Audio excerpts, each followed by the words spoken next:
My chest tightened when I opened the email from my daughter, telling me I wasn't welcome at her wedding, but my hands didn't start shaking until 3 weeks later when the caterer called, asking why I hadn't paid the $12,000 invoice that still had my signature on it. I'm 68 years old, and I never imagined I'd be standing in my kitchen on a Tuesday morning, staring at a bill for a celebration I'd been banned from attending, wondering how my own child could betray me this completely. My name is Catherine, and this is the story of how my daughter, Jennifer, tried to erase me from the most important day of her life while still expecting me to fund it, and how I discovered that sometimes the cruelest family betrayals come wrapped in wedding invitations that exclude your name. What happened over the next 2 months taught me more about boundaries, self-worth, and elder respect than 7 decades of trying to be the perfect mother ever did. The relationship with Jennifer had always been complicated, the kind of mother-daughter dynamic where love and tension existed in equal measure. She was my only child, born when I was 23, and still figuring out my own life. Her father, Mark, and I divorced when she was 12, a messy separation that left scars on all of us. I'd worked 2 jobs to keep Jennifer in a good school district, sacrifice vacations and new clothes for myself so she could have dance lessons and summer camps. I thought I was building a foundation of gratitude and closeness. Instead, I was apparently building resentment I didn't fully understand until much later. Jennifer had always been closer to her father, something I'd accepted as natural given how hard I'd worked and how often I was absent during her teenage years. Mark had remarried quickly to a woman named Diane, who had money and time and could be the fun stepmother while I was the exhausted single mom enforcing homework and curfews. By the time Jennifer graduated college, our relationship had become polite but distant, limited to birthday calls and occasional holiday dinners where conversation felt scripted. When she got engaged to Marcus last year, I was genuinely happy for her.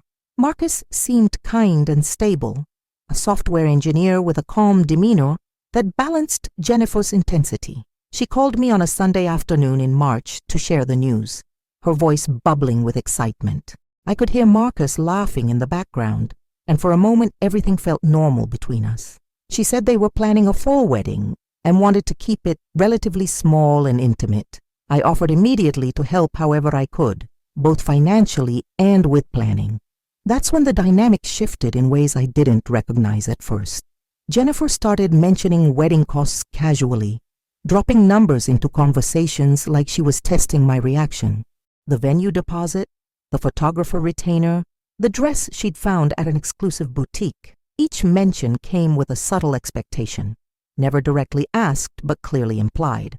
I'm not wealthy, but I'd been careful with money after the divorce, working as an office manager for a medical practice and saving consistently. I had about $80,000 in retirement savings and owned my small condo outright. I told Jennifer I could contribute $20,000 to the wedding, a significant portion of my savings, but something I wanted to do for my only child. Her reaction surprised me. Instead of gratitude, she seemed disappointed, like I'd offered an insult rather than a generous gift. She mentioned that her father and Diane were contributing $40,000, making it sound like a competition I was losing. The comparison stung, but I brushed it off as pre-wedding stress. Over the next few months, Jennifer involved me in planning only sporadically and always with Diane present. The 3 of us would meet at bridal shops or with vendors, and I'd find myself sitting quietly while Jennifer and Diane made decisions together, laughing at inside jokes I didn't understand. Diane would casually mention how she'd helped with this detail or that arrangement, establishing herself as the real mother figure in this process. I felt myself becoming invisible, a checkbook more than a participant. The morning light was filtering through my kitchen curtains, creating patterns on the worn linoleum floor I'd been meaning to replace for years when Jennifer called to discuss catering. She'd found a company she loved, but they were expensive, requiring a deposit of $6,000 and final payment of another $6,000 2 weeks before the wedding. She asked if I could handle the catering costs since my $20,000 contribution was intended for the overall budget. Something in her tone felt off, rushed and impersonal, but I agreed.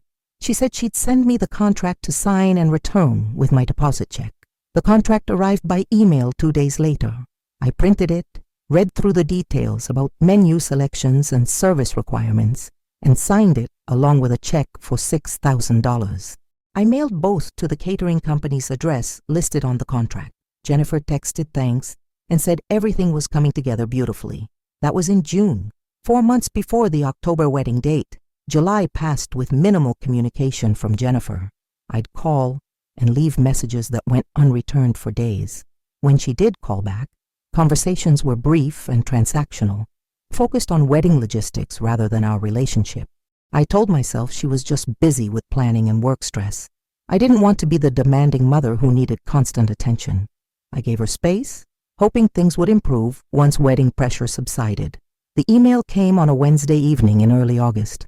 I was sitting on my small balcony, enjoying the summer breeze and reading a mystery novel, when my phone chimed with the notification. The subject line read, "Wedding update. Please read."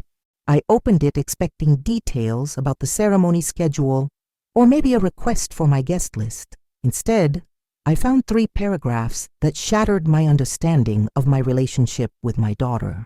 Jennifer wrote that after much consideration and discussion with Marcus and her therapist, she decided that having me at the wedding would create too much stress and negative energy.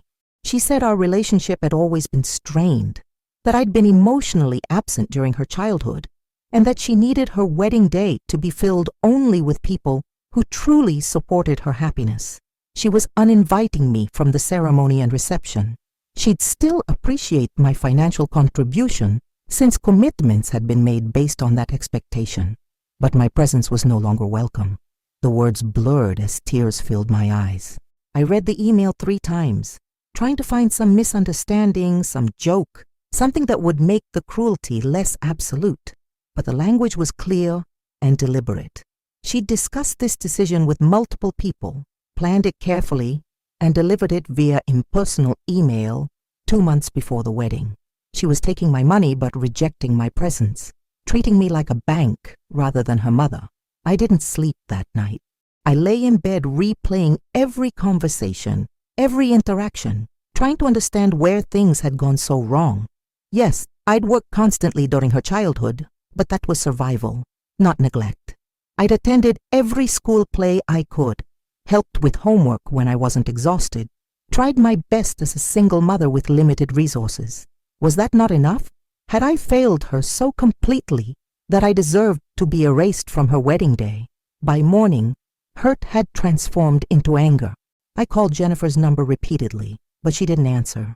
I left voicemails asking her to call me, to explain, to talk this through like adults. Nothing. I texted, asking if we could meet for coffee to discuss her decision. She responded hours later with a single sentence. "Mom, my decision is final. Please respect my boundaries." Boundaries. The word felt like a weapon. I understood boundaries, supported them conceptually, but this wasn't a boundary. It was exile. This was using therapeutic language to justify cruelty. I was being gaslit into accepting that wanting to attend my own daughter's wedding was somehow a violation of her emotional safety. I called Mark, something I rarely did. We'd maintained a civil but distant relationship for Jennifer's sake, speaking only when necessary about our daughter's life events. Mark answered, sounding distracted, and when I explained what Jennifer had done, his response was worse than I'd expected. He said Jennifer had talked to him about it, that he understood her perspective, that maybe some distance would be healthy for everyone. He suggested I respect her wishes and focus on my own healing. Then he said he needed to go, ending the call before I could respond. The betrayal expanded. Not only was my daughter excluding me, but her father was supporting that exclusion, probably influenced by Diane, who'd been systematically replacing me in Jennifer's life for years. I felt utterly alone, questioning my entire identity as a mother, and whether anything I'd done for the past 45 years had mattered at all. I spent the next 2 weeks in a fog of grief and confusion. I called in sick to work for 3 days, something I'd never done except for genuine illness. I couldn't eat, couldn't focus, couldn't stop crying at random moments. Friends asked what was wrong, but I couldn't bear to tell them the truth. How do you explain that your only child has decided you're not worthy of witnessing her marriage? The shame was overwhelming. like I'd failed at the most fundamental job a woman could have. But little did I know, the real shock was still coming. The catering company, Elegant Affairs, called my cell phone on a Tuesday morning in late August. I almost didn't answer because I didn't recognize the number, but something made me pick up. A woman named Carol introduced herself as the accounting manager and said she was calling about the outstanding balance on the Morrison-Chen wedding contract.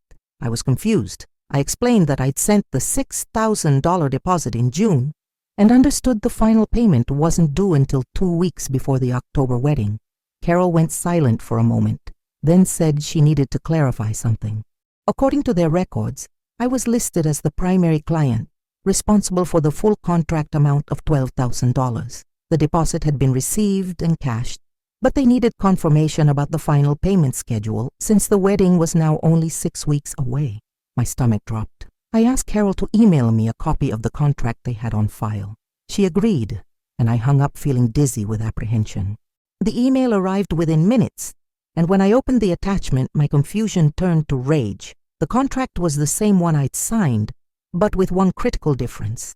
The total amount was listed as $12,000 with my signature, indicating I was responsible for full payment. The version I'd been sent and signed had shown the total as $12,000, but implied my portion was the $6,000 deposit, with other payments to be made by other parties.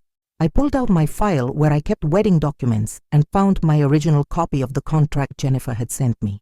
Comparing them, I realized what had happened. Jennifer had sent me a modified version that obscured the full payment responsibility, making it seem like I was covering the deposit while others would pay the balance. But the official contract with the catering company had my signature authorizing full payment responsibility. I'd been tricked into committing to $12,000 while thinking I was only obligated for $6,000. The manipulation was calculated and deliberate. Jennifer had crafted a scheme to get me to fund her entire catering bill while planning to exclude me from the event I was paying for. She'd exploited my trust, my desire to support her wedding, and my lack of scrutiny of legal documents. I'd signed without reading every detail carefully because I trusted my daughter. That trust had been weaponized against me.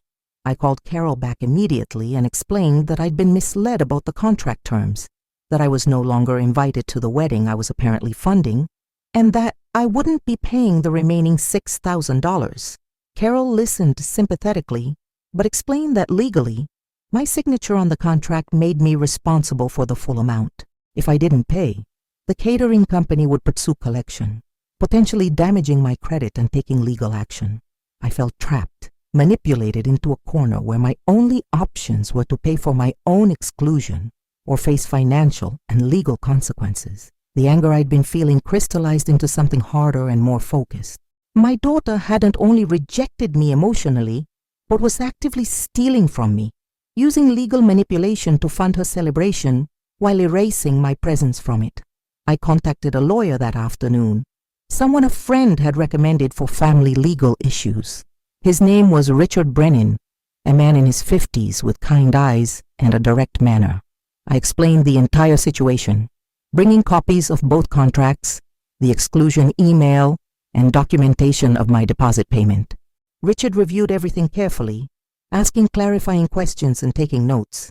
His assessment was both validating and frustrating. Legally, I was bound by the contract I'd signed, regardless of how I'd been misled. Proving fraud would require demonstrating that Jennifer had deliberately altered the contract to deceive me, which would be difficult and expensive to pursue. However, he said, there were other options. I could refuse to pay and force the catering company to sue me, then use the lawsuit to expose Jennifer's manipulation publicly. Or I could pay under protest and pursue separate legal action against Jennifer for fraud and elder financial exploitation. Neither option was satisfying. Both involved lengthy legal battles, public disclosure of family dysfunction, and uncertain outcomes. But Richard pointed out something important. I had leverage. Jennifer needed that catering service for her wedding, and if I didn't pay, Elegant Affairs would cancel the contract. 6 weeks before the wedding, finding a replacement caterer for what was apparently an elaborate event would be nearly impossible. Jennifer had created a situation where she was dependent on my compliance to avoid disaster. That leverage felt like the first bit of power I'd had in this entire nightmare. Richard suggested a third option. I could inform Jennifer that I knew about the deception, refuse to pay the remaining balance, and offer to pay only if she met certain conditions, such as including me in the wedding or issuing a public apology. This would be negotiation rather than litigation, using her vulnerability to force acknowledgement of her actions. I thought about it for 2 days, weighing my options and my goals. Did I want to be at a wedding where I was clearly unwanted? Did I want to force my daughter into apologizing under duress? Or did I want to simply protect myself financially and emotionally, even if it meant permanent estrangement? The questions kept me awake at night, sitting in my living room with cold tea and racing thoughts. What I realized, finally, was that I didn't want to punish Jennifer as much as I wanted her to understand the consequences of her actions. I wanted her to face the reality that treating people cruelly, especially people who love you, has costs. I wanted her wedding day, which she'd tried to perfect by excluding me, to be marked by the absence she'd created, not through my vindictive interference, but through the natural consequences of her own choices. I called Carol at Elegant Affairs back and explained my decision. I told her I would not be paying the remaining balance because I'd been deliberately misled about my obligations and was being excluded from the event. I acknowledged that this put her company in a difficult position, but I couldn't in good conscience fund my own rejection. I suggested she contact Jennifer Morrison directly for the outstanding payment since it was her wedding. Carol was professional but clearly unhappy. She said they'd be forced to cancel the catering contract without full payment 2 weeks in advance, as specified in the agreement. I told her I understood, and that Jennifer had the financial resources through her father and fiancé to cover the costs if she chose to do so. Carol said she'd reach out to Jennifer immediately to discuss the situation. I hung up feeling both terrified and liberated. I'd just potentially ruined my daughter's wedding catering, but I'd also refused to be victimized by her manipulation. Whatever happened next was out of my hands. Consequences Jennifer had created through her own deception. Jennifer called me within 2 hours, her voice shaking with rage. She screamed at me, calling me selfish, vindictive, and pathetic. She said I was ruining her wedding out of spite, that I couldn't handle not being the center of attention, that I was proving exactly why she'd excluded me in the first place.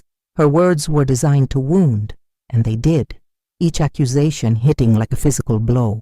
When she finally paused for breath, I spoke calmly. I told her I knew she'd deliberately misled me about the catering contract, that I had evidence of the deception, and that I would not fund an event I was banned from attending. I said if she needed the money for catering, she could ask her father, her fiancé, or Diane, who seemed to have endless resources for wedding planning. But I was done being treated as a bank account, without the respect due a mother. Jennifer's rage intensified. She said I'd signed the contract and was legally obligated to pay. I responded that I'd consulted a lawyer who explained my options, including fighting the contract in court and exposing her fraud publicly. I asked her if she really wanted her wedding preceded by a legal battle, where all our family dysfunction would be documented in court filings accessible to anyone. The silence that followed was heavy with calculation. Jennifer's voice changed, became colder and more controlled. She said she'd figure out the catering situation and that I shouldn't contact her again. She said our relationship was over, that I'd made my choice by sabotaging her wedding, and that she never wanted to speak to me again. Then she hung up before I could respond. I sat holding the phone, shaking but not crying. The conversation had been brutal, but I'd stood my ground. I'd refused to be manipulated and had clearly communicated my boundaries. Whether Jennifer would find another way to pay for the catering or would have to cancel and rearrange wasn't my problem to solve. I'd protected myself, and that had to be enough.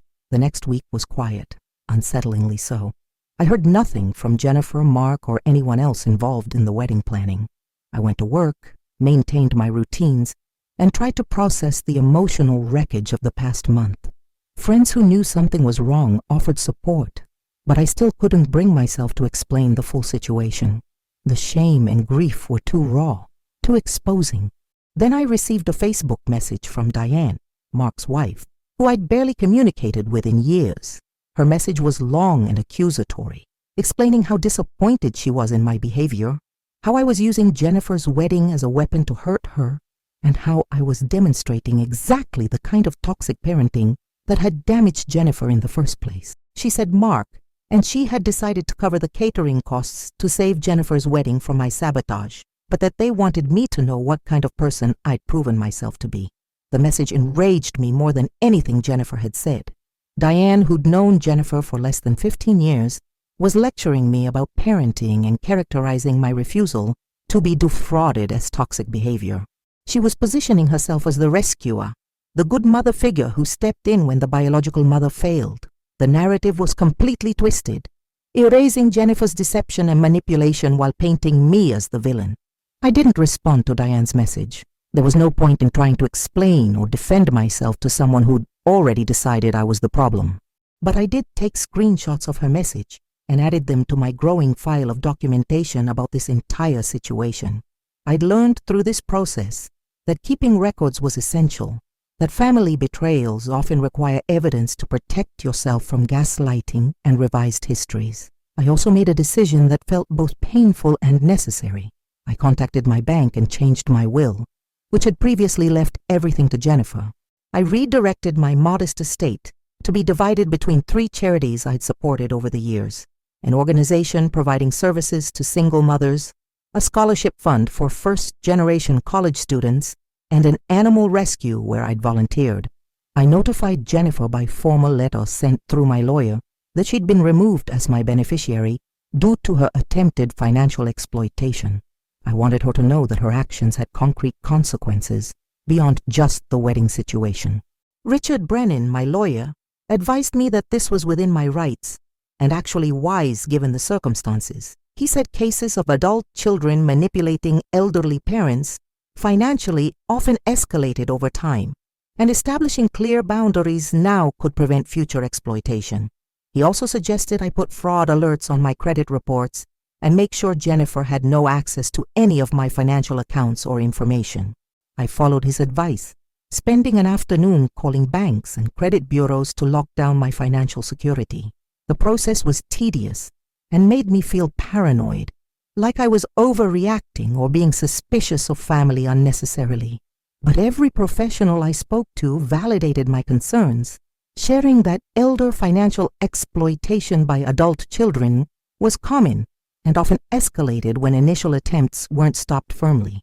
The wedding date, October 15th, approached while I existed in a strange liminal space of grief and relief. I mourned the relationship I thought I had with Jennifer, the mother-daughter bond I'd believed would endure despite our complications.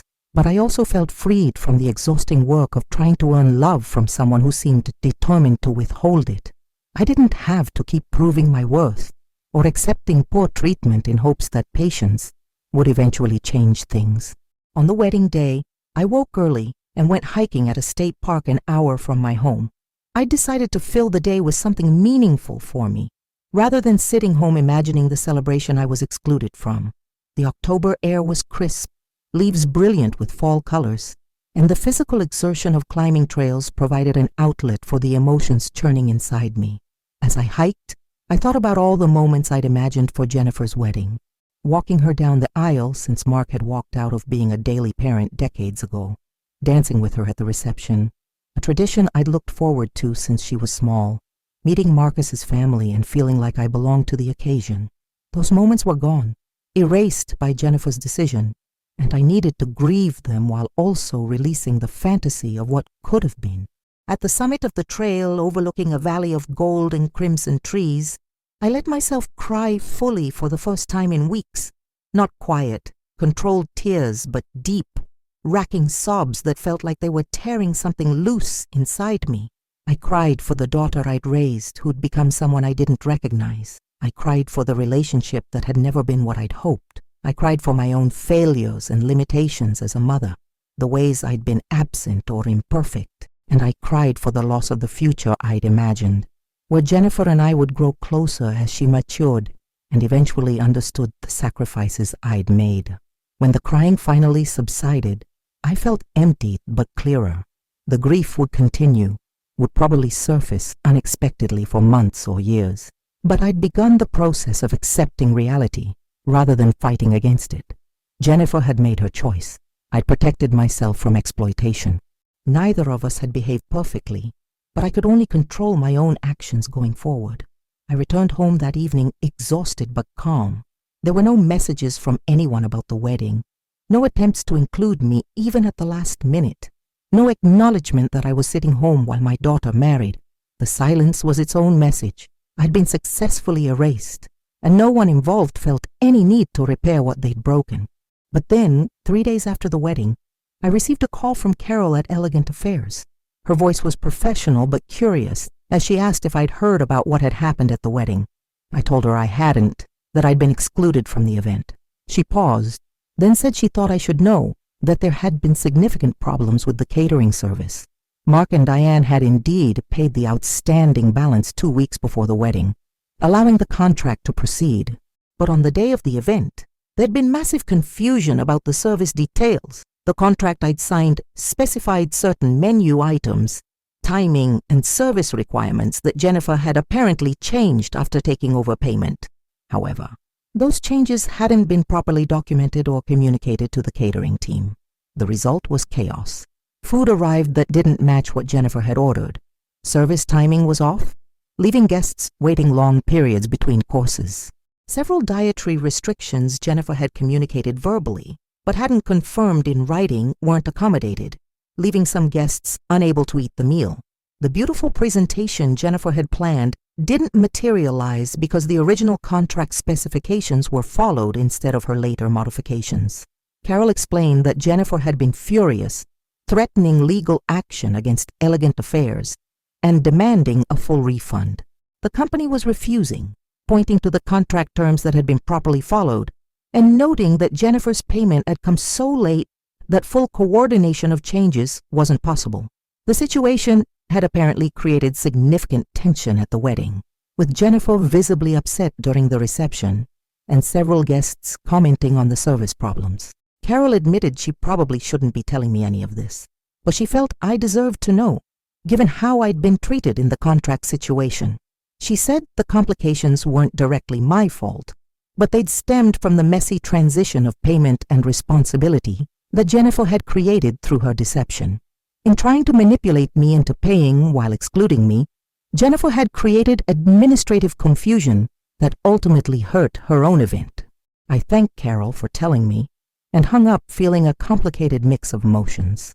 Part of me felt vindicated, like karma had delivered consequences I hadn't needed to orchestrate. But another part felt sad that Jennifer's wedding had been marred by problems, even if they were consequences of her own actions.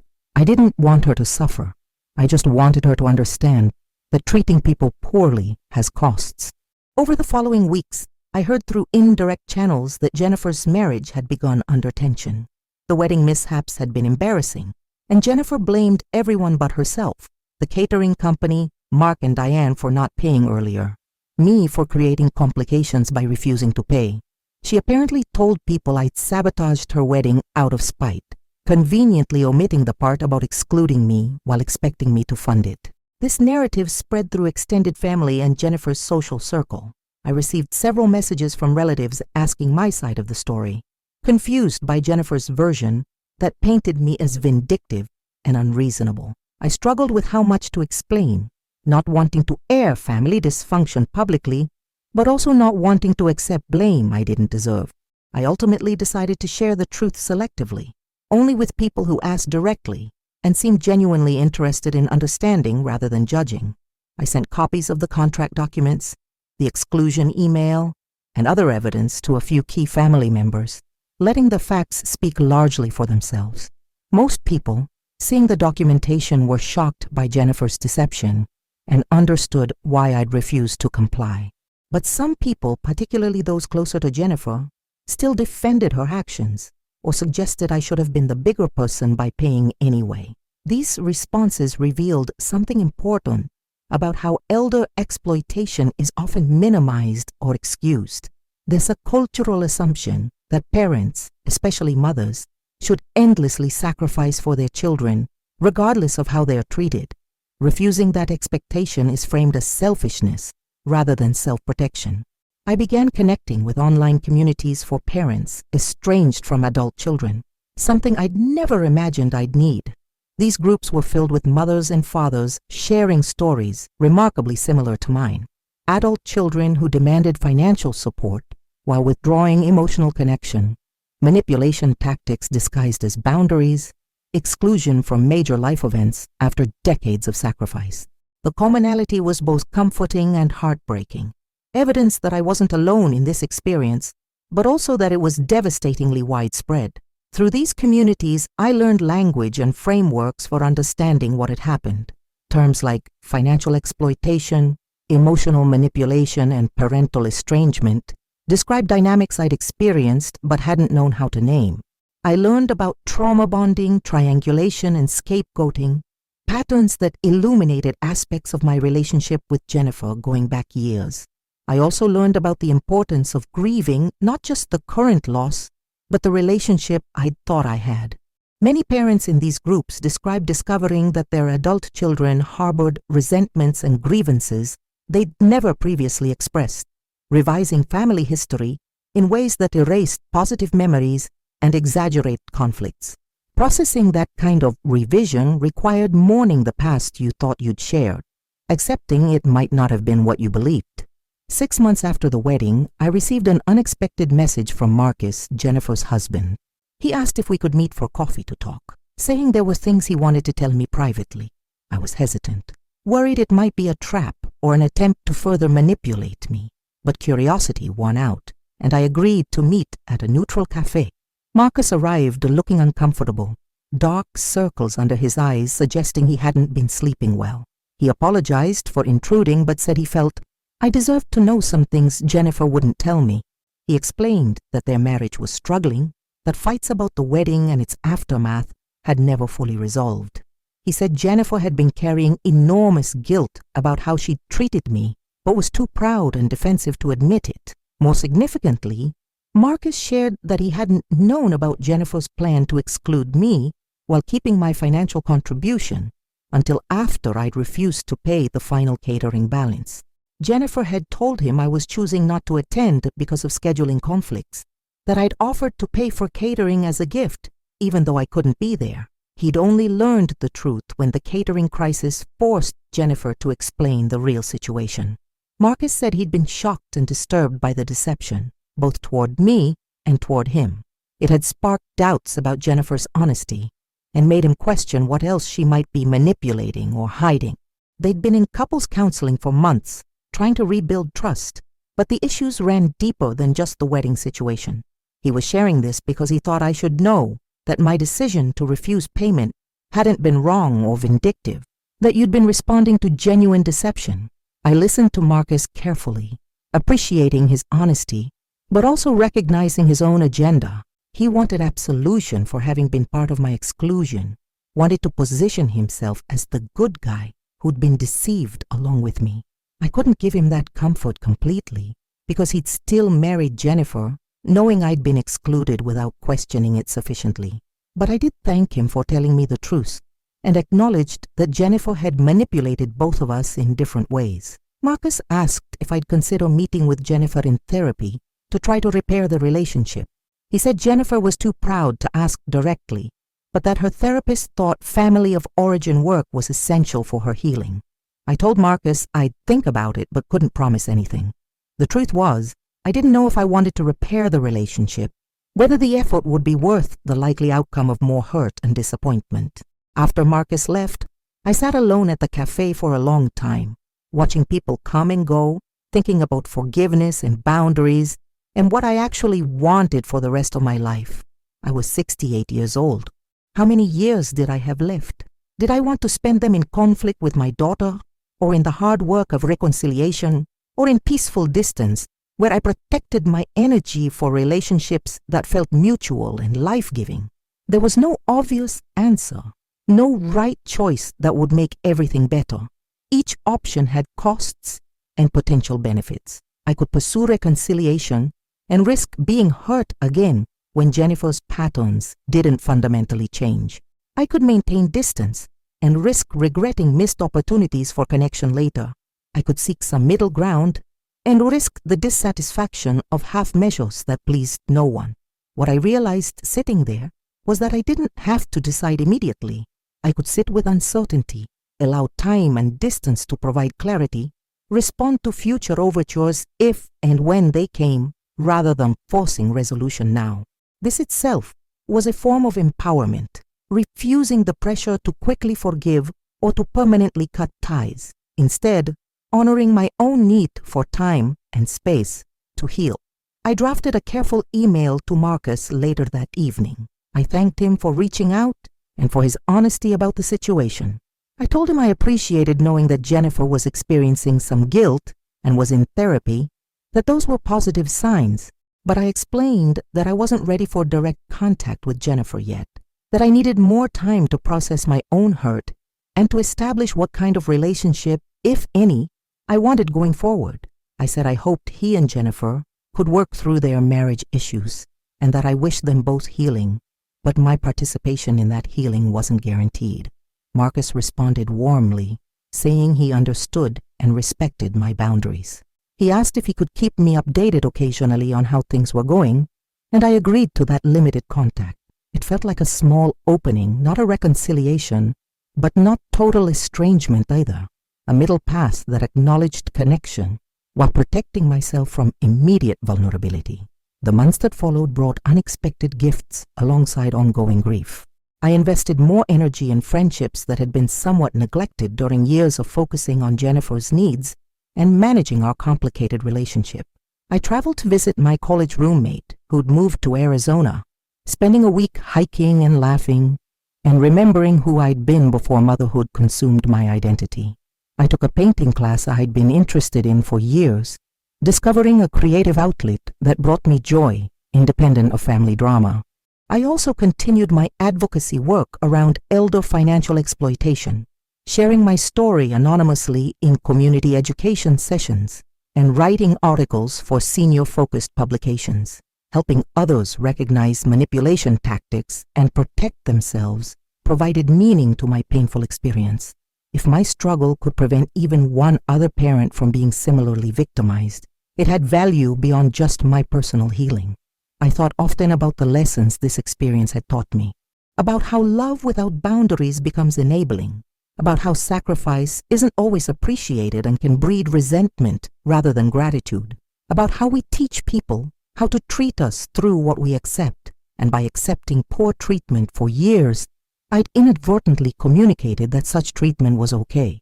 I also learned about the power of saying no, of refusing to participate in your own exploitation, even when doing so creates conflict and discomfort. For so much of my life, I'd been conditioned to be accommodating, to smooth over problems, to sacrifice my needs for others' comfort. Standing firm against Jennifer's manipulation had felt selfish and wrong initially, but it was actually the healthiest thing I'd done in years.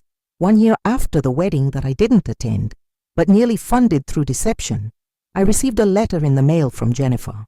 Not an email or text, but an actual handwritten letter on nice stationery.